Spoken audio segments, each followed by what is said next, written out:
बात है DJ DJ तो एक साउंड वाला भाई के बोल ताली बजाएगा भाई लोग क्या बात है आए कि मन भावे मैया के हर चुनरिया के दाद सैया के रजन ले है बाटाड़ा है बाजार सैया ले है बाटाड़ा है बाजार सैया ले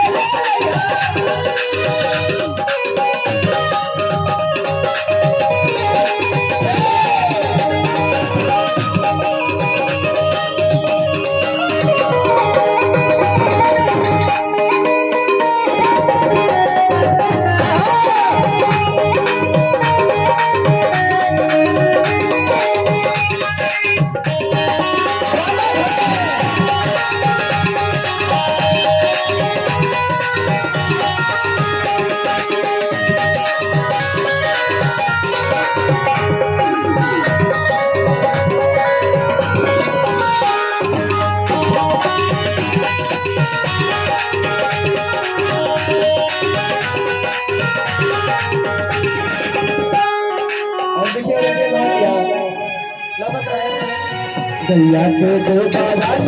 हाँ गंगा जाला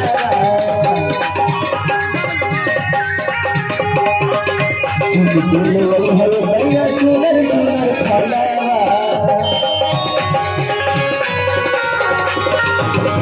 देखिए और ये कहां लगा ये में कहां होगा गैया के दो बाबा है गंगा जाला उनके वही है सैया सुनर सुनर खाला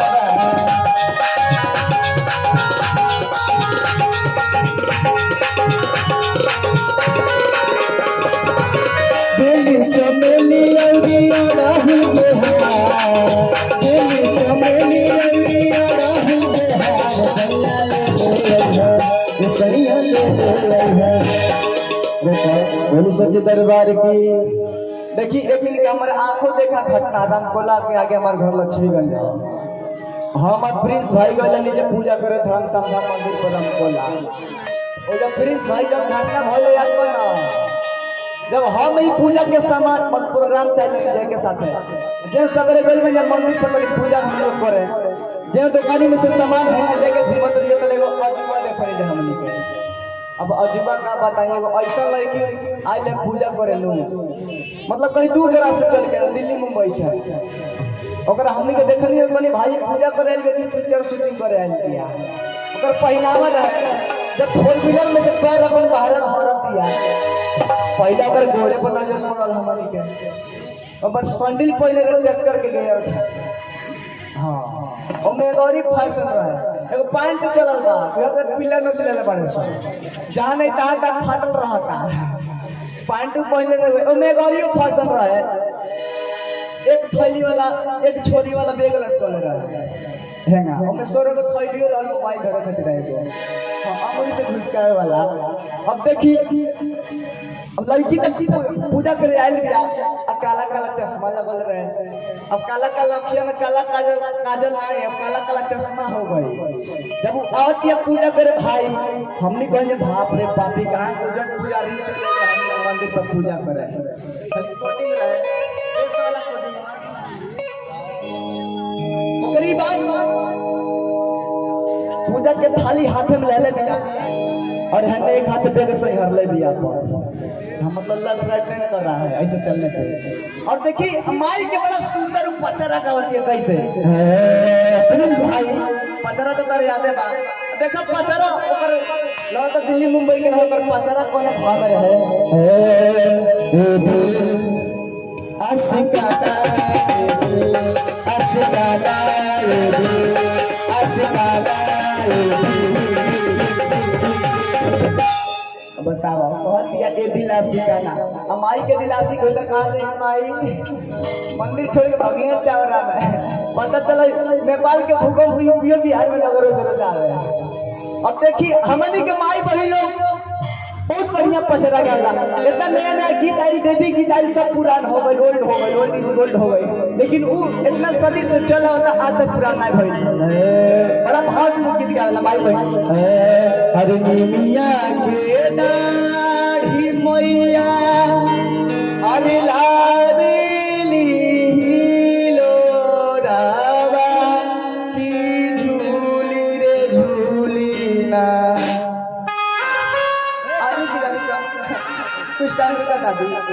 कि मैया मोरी गावेली ओ की झूली रे झूली ना। ये हमनी के माई बहन लोग गावेला वही में जस्ट आगे मंदिर में गइल बिया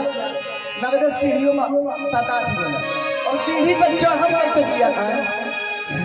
अब देखिए सीढ़ी पर बड़ा चढ़ले के भाव है हाथ में पूजा के थाली रह चढ़त दिया कैसे तनी बजान तो देखिए ओकर चढ़ले के भाव। अब क्या बताए अब इतना वो दौड़ गई के सीढ़ी पर मंदिर में जाके कहती है हाय माता जी मैं बहुत देर हो चुकी चलती हूँ के बाद बता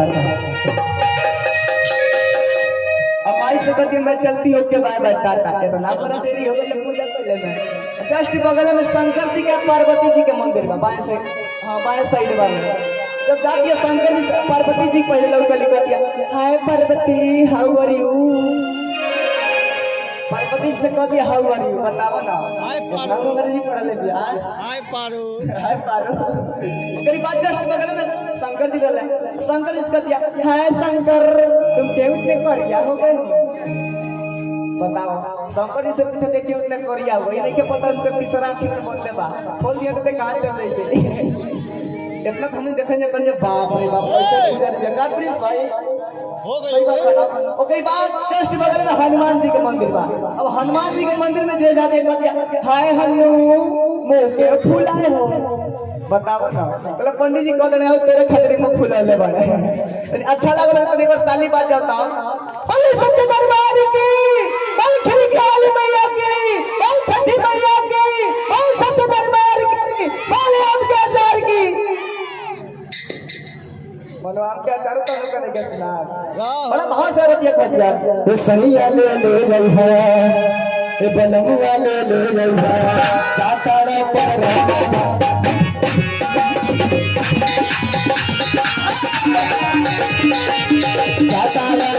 सनिया ले गई है चाटारा छपरा से बाजार सनिया ले गई है चाटारा बाजार सनिया ले गई है चाटारा बाजार सनिया ले गई है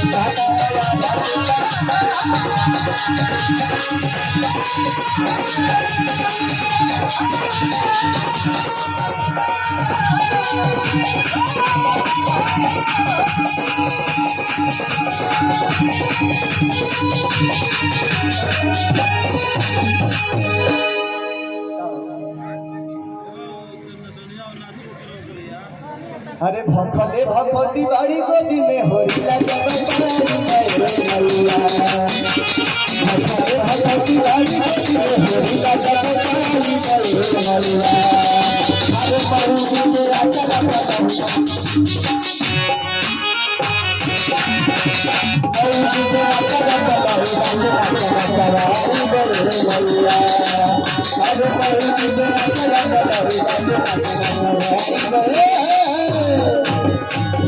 चलिए आई दादी की तरफ से बहुत बहुत आशीर्वाद।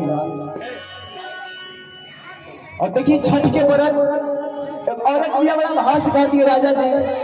हमारी घरे कोसी भरा था अपनी घरे कोसी भरा था बड़ा भाव सिखाती है